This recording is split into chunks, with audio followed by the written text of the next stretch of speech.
Hey everyone, welcome back to Expound Success Africa, the place where future African business and thought leaders converge to attain wisdom.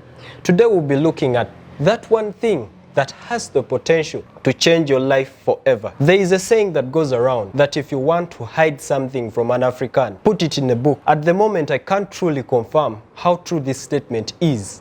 But all I can say is, I did some research and I found out there is a claim and reading statistic that showed only 14% of South Africans are readers of books. While for the rest of the other African countries, there is no official report to at least reveal the percentage of people who read books or those who don't. But I guess each one of us can tell the last time they opened a book to read. On the other hand, reports from our counterparts in those highly developed countries show that on average, the number of books read by top CEOs and multimillionaires, for example, in the US, is 60 books per year, or at least 5 books every single month. And an average income earner in this country reads about 1 to 3 books per year. Reading is how you receive the pooled knowledge and experiences of thousands of wise women and men over their lifetime in just a few hours, a few weeks, or even a few months. In the words of Otto von Bismarck, he once said, "Fools say that they learn by experience. I prefer to profit from other people's experiences." And this is what books can do for you. They can help you to cut on your learning curve by so many years. Some people go year after year, not making much change or progress in life simply because they don't read any books. They don't go to any seminars. They don't attend any conferences.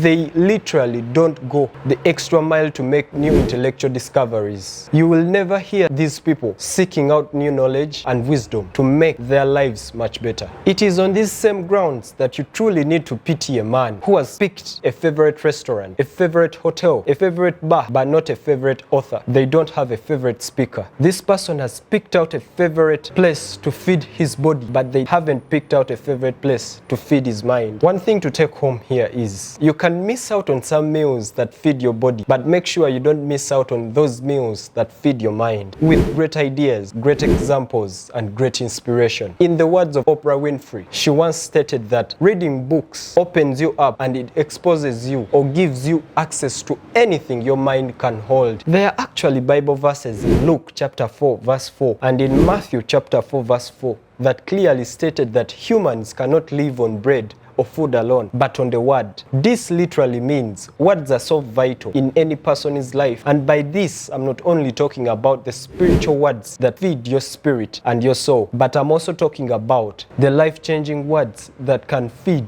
your mind and body.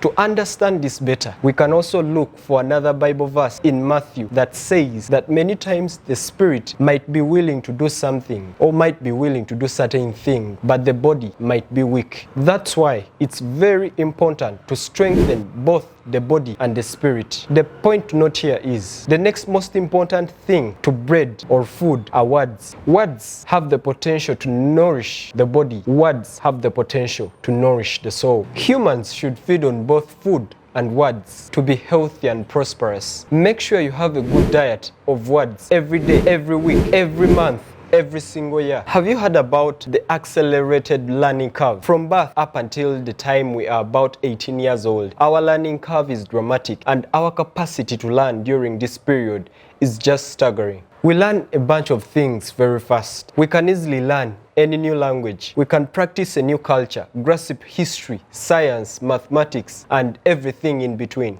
For some people, the accelerated learning process will continue on. For most, it levels off when they get their very first jobs. If there are no more exams to take, if there is no demand to get a pen and paper to do a test or an exam, why read any books? Many will ask themselves the question. No doubt, you will learn some new things through your own experience. But can you imagine what could happen if you kept an accelerated learning curve for the rest of your life? Can you imagine what you could learn to do, the skills you could develop, the capacities you could have? Here's what I'm asking you to do. Be among the few unusual group of human beings who keep up their learning curve and those who always have an appetite of feeding themselves with great ideas. One way to feed your mind and educate your philosophy is through writings of influential people.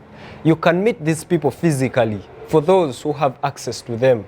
But if you cannot access them, then You can just read their books. Some can be followed on their social media platforms. Napoleon Hill, for example, is gone, but we still have his books. Jesus Christ, Martin Luther King, Kwame Nkrumah, Nelson Mandela, Nikola Tesla, Albert Einstein are gone, but we still have their ideas. You need to go to bookstores, search for the books and programs. Search magazines, read biographies, watch documentaries. They are full of opportunities for intellectual feasting. I'm asking you to feed your mind just as you do your body. Feed your mind with good ideas wherever they can be found.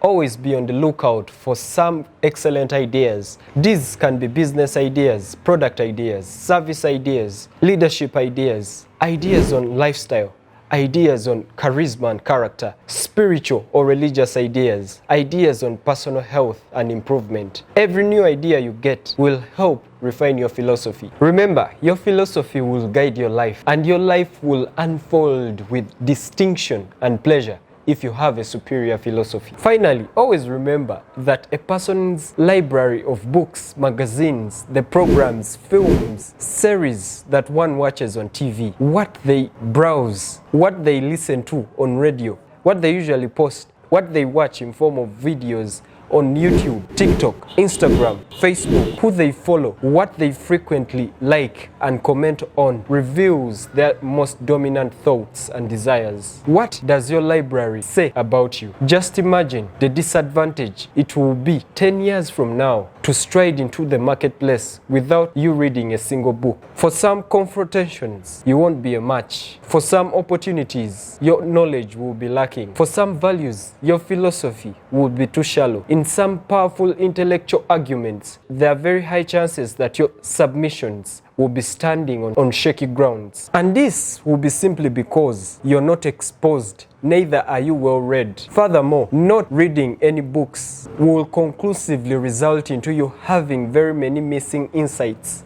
missing skills, missing knowledge, missing values. This could happen to you if you don't give yourself a chance to read. If you found this video helpful, please don't forget to subscribe, turn on the notification bell so that you don't miss out on the new videos we upload every single week, and leave a comment telling us what other things that people miss out that could ruin their future. Thanks for watching. Catch you in the next one.